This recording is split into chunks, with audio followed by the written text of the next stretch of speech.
খুব বেশি দিন হয়নি, এই মাস দেড়েক আগে আমরা এই কুষ্টিয়ার এই সামাজিক আন্দোলন শুরু করেছি। খুবই আশাব্যঞ্জক, ইতিমধ্যে শুধু এই কুষ্টিয়া না, সারা বাংলাদেশ তথা বিদেশেও আমাদের অনেক বন্ধু বান্ধব আছে যারা আমাদের এই কাজের প্রশংসা করছে। তারা ডাইরেক্টলি ইনডাইরেক্টলি আমাদের কাজের সাথে যুক্ত হচ্ছে এবং বিভিন্ন কথা বলে উৎসাহ দিয়ে আমাদেরকে অনুপ্রাণিত করছে। যেভাবে আমরা এগিয়ে যাচ্ছি, আমরা আশা করি আগামী 3 মাসের মধ্যে, আমরা এর আগে আরেকটু বেশি সময় নিয়েছিলাম, কিন্তু আমরা যেভাবে প্রোগ্রেস করছি, আমরা আশা করি আগামী 3 মাসের মধ্যে আমাদের যে কাঙ্ক্ষিত লক্ষ্য, মানে ইনিশিয়ালি আমরা যে লক্ষ্য ফিক্স করেছিলাম যে এই কুষ্টিয়া সদর উপজেলাকে একটা পরিষ্কার পরিচ্ছন্ন একটা নগর হিসেবে গড়ে তুলব, আমরা আশা করি সেই লক্ষ্য আমরা পৌঁছাতে পারব। এরপরে আমাদের যে লক্ষ্য হবে সেটা হচ্ছে, আমাদের যখন একটু বৃষ্টিপাত হবে বা এই শীত কমে যাবে, আমরা সবুজায়নের দিকে আমরা একটু দৃষ্টি দেবো। আমরা পরিকল্পিতভাবে যে বৃক্ষরোপণ বা সবুজায়ন যেটাই আমরা করি সেটা পরিকল্পিতভাবে করবো। এবং আরেকটা কাজ যেটা আমরা করতে চাই সেটা হচ্ছে শিক্ষা প্রতিষ্ঠান ভিত্তিক আমাদের কিছু কর্মসূচি আছে। সেটা হচ্ছে শিক্ষার মান বাড়ানোর জন্য কর্মসূচি নেওয়া, শিক্ষা প্রতিষ্ঠানকে পরিষ্কার পরিচ্ছন্ন করা, সবুজায়ন করা, এবং শিক্ষকদের যদি কোনো ট্রেনিং এর দরকার হয় তাহলে আমরা সংশ্লিষ্ট প্রতিষ্ঠানে কথাবার্তা বলে যোগাযোগ করে তাদের সেই সমস্ত ট্রেনিং এর ব্যবস্থা করা, যাতে তারা শিক্ষার্থীদের ছাত্রদের তারা সঠিকভাবে তারা পাঠদান করতে পারে।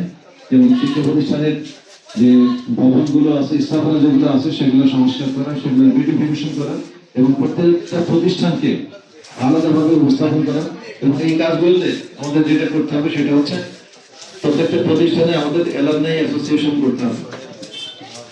কারণ অ্যালামনাই অ্যাসোসিয়েশন আমরা এই জন্য করতে চাই, যারা সে সমস্ত শিক্ষা প্রতিষ্ঠানে পড়াশোনা করেছে তারাও কিন্তু এই প্রতিষ্ঠানের বিভিন্ন উন্নয়নমূলক কাজে তারা অংশগ্রহণ করতে চায়, কিন্তু তারা বাইরে থাকার কারণে তারা ব্যক্তিগতভাবে এই কাজের সাথে সংশ্লিষ্ট বা অংশ নিতে পারে না। আমরা যদি কোনো প্ল্যাটফর্ম করে নিই তাহলে কিন্তু তারা সহজেই এই প্ল্যাটফর্মের সাথে যুক্ত হয়ে তারা সংশ্লিষ্ট স্কুলে বা সংশ্লিষ্ট এলাকায় উন্নয়নমূলক কাজ করতে পারবে। ইতিমধ্যে আমরা আমাদের স্কুলের অ্যালামনাই অ্যাসোসিয়েশন করেছি এবং এটা রেসপন্স খুবই ভালো, খুবই ভালো। আমরা এক বছরে একদিনেই বেশ কিছু ফান্ড আমরা কালেকশন করেছিলাম এবং আরো অনেকেই স্বতঃস্ফূর্তভাবে এখানে অংশ নিতে চাচ্ছে।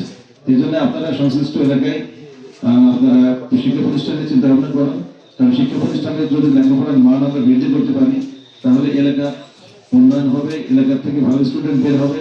কারণ এই স্টুডেন্টরাই একদিন এই সমাজের নেতৃত্ব দেবে, তারাই কিন্তু ডাক্তার হবে, তারাই ইঞ্জিনিয়ার হবে, তারাই প্রশাসনিক কর্মকর্তা হবে, হ্যাঁ, তারাই কিন্তু এই সমাজের নেতৃত্বের আসনে করবে। এই জন্য আমরা এই পরিষ্কার পরিচ্ছন্নতা শুধু কিন্তু আমাদের এই রাস্তাঘাট না, আমাদের এলাকায় স্কুল কলেজ প্রতিষ্ঠান, আমাদের মানসিকতা, আমাদের নেতৃত্ব, সবকিছুতেই কিন্তু আমাদের পরিষ্কার পরিচ্ছন্নতা কর্মসূচি আমাদের কন্টিনিউ করতে হবে। এই জন্য আমরা এই পরিষ্কার পরিচ্ছন্নতার পাশাপাশি আমরা শিক্ষা প্রতিষ্ঠানগুলো নিয়ে চিন্তা ভাবনা শুরু করি। আমরা অলরেডি পাইলট প্রজেক্ট হিসাবে আমাদের কমলাপুর স্কুলকে বেছে নিয়েছি। আপনারা খোঁজখবর নিতে পারেন যে এখানে কাজ শুরু হয়েছে, স্কুল ডিজাইন করেছি, আমরা অ্যালামনাই অ্যাসোসিয়েশন গঠন করেছি। আমরা কিছুদিনের মধ্যেই আমরা কিছু কাজ শুরু করবো। এখানে নতুন কিছু বিউটিফিকেশন হবে, কিছু স্থাপনা হবে এবং শিক্ষকদের ট্রেনিং এর আমরা ব্যবস্থা করতেছি। ছাত্রছাত্রীদের লেখাপড়ার মানকে নিয়ে আমরা কাজকর্ম করতেছি এবং এক্সট্রা কারিকুলাম অ্যাক্টিভিটিস, মানে ছাত্রদের মধ্যে নেতৃত্বের গুণাবলী সৃষ্টি করা, তাদের মধ্যে ধর্মীয় এবং মানবিক গুণাবলী সৃষ্টি করা, সবকিছু নিয়েই আমরা কাজ করছি। জায়গা করেছে, সেই জায়গাটা আপনাদের করতে হবে। আপনার গ্রামগঞ্জে করা আরো সহজ, কারণ অনেক জায়গা থাকে গ্রামগঞ্জে, শহরে কিন্তু জায়গা কম থাকে।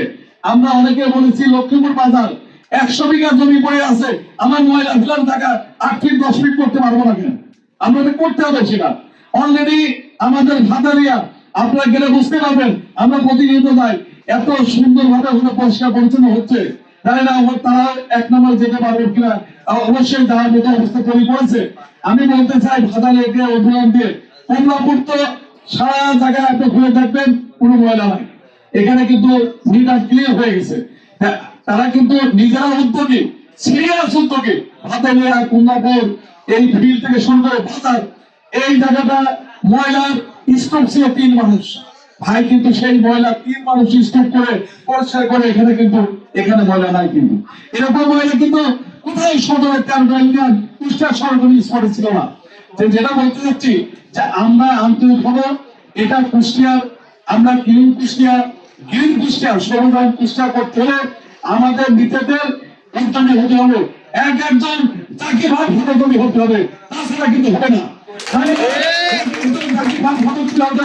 জাকির ভাই মহিলা একদম গর্তে চলে যাচ্ছে, সেখান থেকে মহিলা নিয়ে আসছে ড্রেনের ভিতর থেকে।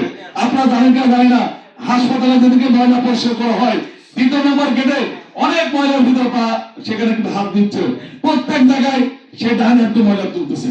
এটা আপনার আমার আজকে জাকির ভাই যদি আমাদের প্রিয় নেতা, সে যদি পশ্চিমের ভিতর থেকে ময়লা তুলতে পারে, নর্দমা ভিতরে ময়লা তুলতে পারে, আমরা কোনো ব্যাপারে না, আমরা কিন্তু এটা আরো বেশি পারবো। এটাই শপথ অঙ্গীকার নিতে হবে আজকে মিটিং এ, এবং আমাদেরকে উদ্যোগ হতে হবে যে আমাদের কুষ্টিয়া আমাদের প্রিয় নেতা উদ্যোগ নিয়েছে, সবাইকে ঘন জাগরণ সৃষ্টি করতে হবে সারা কুষ্টিয়াতে, যে ময়লা কোথাও ফেলা যাবে না, ময়লা সঠিক ভাই বক্তব্যের ভিতরে কিছু আবদার আছে আমার। সেটা হচ্ছে যে আমার বৃত্তিপাড়া বাজারে প্রায় 6 থেকে 650 দোকান, 650 দোকানে যদি একটা করে ঝুড়ি দিতে হয় অনেক অর্থের প্রয়োজন।